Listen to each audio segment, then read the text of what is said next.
Today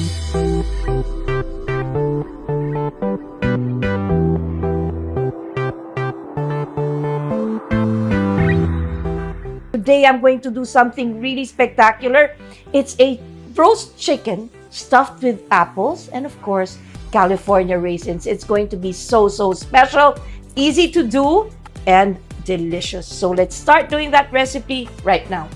To make this recipe, we're going to have to make the stuffing. So I'm going to make that first, and I'm going to make use of butter and olive oil, which I'm going to put in my pan, to which I am going to saute components for my stuffing. So remember, for this, I'm going to use 2 large jumbo chickens, of course, because it's Christmas and the holidays. It's really nice to use bigger chickens. So here I have my butter and my oil. Then goes in my onions, my celery, and I'm going to wait.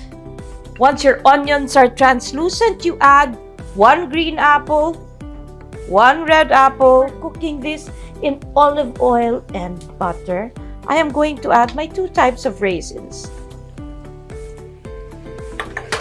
California raisins, regular raisins, and of course, golden raisins. I like the mix of these 2. It does wonders to your stuffing. So you cook that until your apples are slightly caramelized but not mushy. Then we will also add our leeks. Maybe about a teaspoon of thyme. Maybe like 1, 2, since they're small, 3 large pieces of sage or 6 small leaves. Snip that. Add a little pepper, about a half teaspoon, a teaspoon of salt, and of course, the crucial ingredient here to finish your stuffing would be, of course, raisin bread. So if you can get a loaf of raisin bread, this is 2 loaves. Cut them into cubes like so. And then toast them in the oven until they're nice and crunchy. Your apples are almost there. Maybe just about 2 more minutes. Look at how nice that is. It's so aromatic right now in my kitchen. I wish you could smell it. Your stuffing is done. Now we add the croutons. Mix this well. I think 1 loaf would do for 2 jumbo chickens. Then to your stuffing, you add 2 eggs. Okay? So, this is 1. Then another. Beautiful. Then we're now gonna start stuffing your jumbo chickens. What I did to my chicken was, while it was frozen, I submerged it in water, just enough to cover. And then to that water, I added 1 cup of rock salt, 1 cup of sugar, a handful of thyme, a handful of rosemary, and some peppercorns. I brined that in the refrigerator overnight just to make sure that my jumbo chickens become juicy. So you take it out, wipe it dry, and then start stuffing your chicken.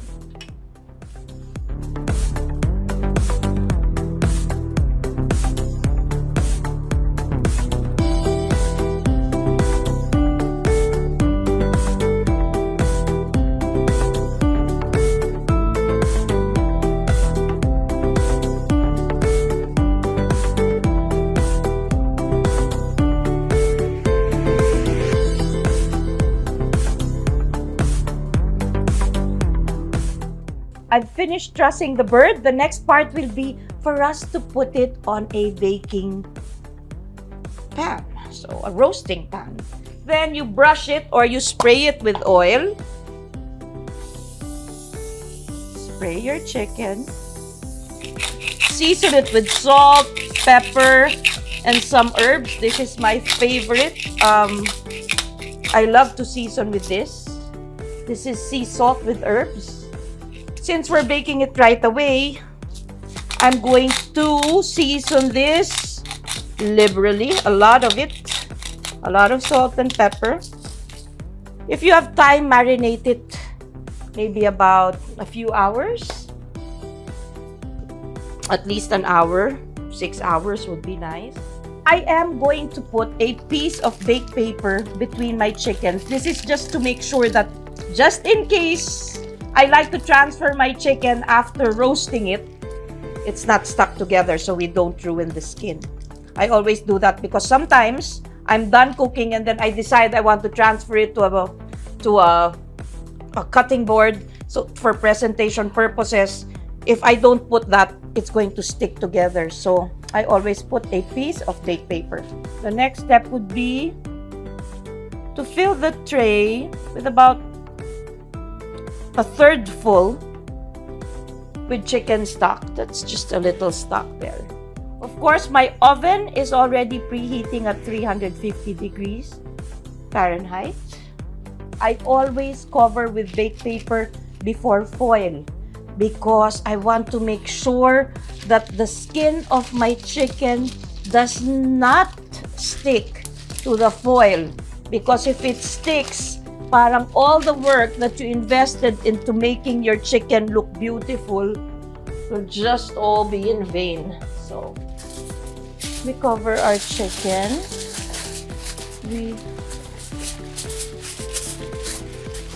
And we bake this in the oven now for an hour and a half. After which I'm going to remove the cover and we're going to continue to roast it until it's brown. My total cooking time should be about 2 hours plus, 2 hours 20. Now I'm going to make the gravy. I'm going to melt some butter, to which I am going to add, of course, some flour and my pan drippings, which are over here. Beautiful, beautiful pan drippings.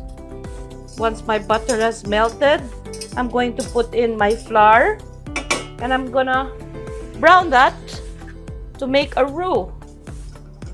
You have to toast this until it's nice and golden so that it has that nutty, slightly burnt, charred, and deep flavor to your gravy. It's nice golden brown. Again, not burnt. Then, your drippings.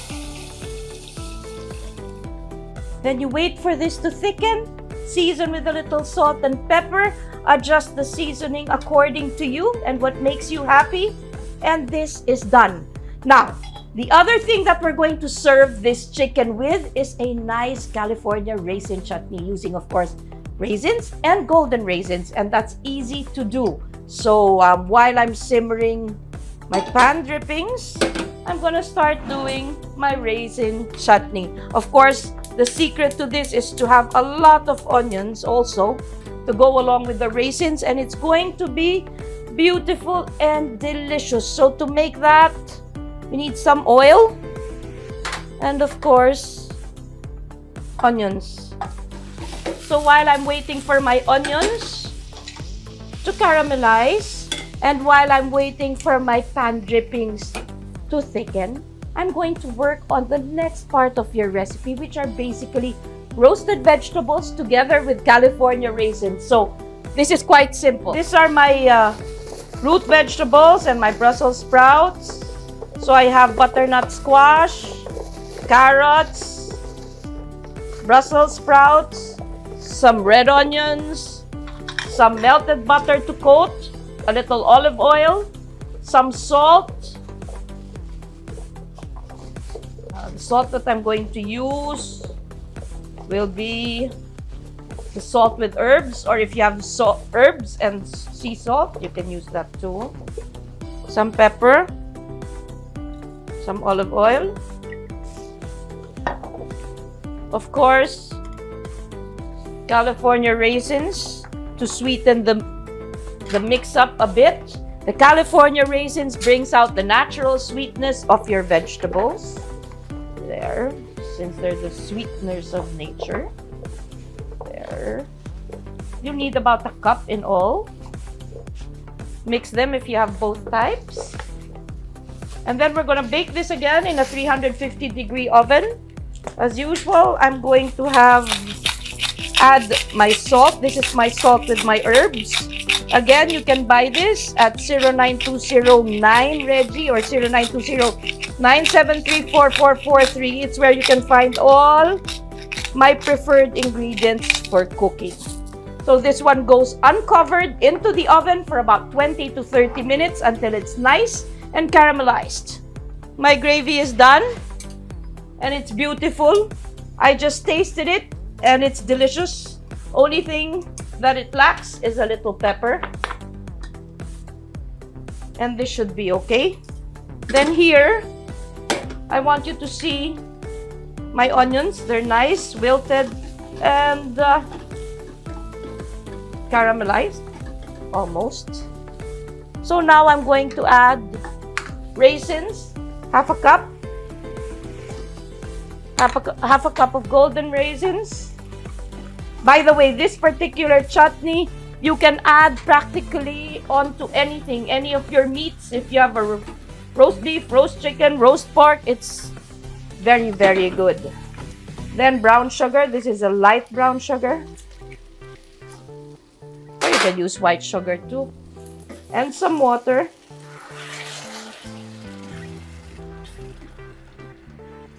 Cook this for about 20 to 30 minutes until it's nice and jammy. A little salt, a little pepper. There, a pinch of salt, so you have sweet, slightly peppery, and of course, the innate flavors and sweetness from the onions and from the raisins. My raisin chutney is over here. It's simmering. My vegetables that I will serve as a side dish to my chicken is in the oven. And the chicken is also done, as you saw a while ago. We're gonna put that all together to plate it. Do you remember my roasted vegetables? I'm now gonna serve that together with my very pretty roast chicken. This is really very good. The vegetables are fantastic. Well, so is the chicken. And so is this. The raisin, you serve that with your roast beef, with your roast pork. Oh, it's very, very good. And if that falls, eat it lang. Stop.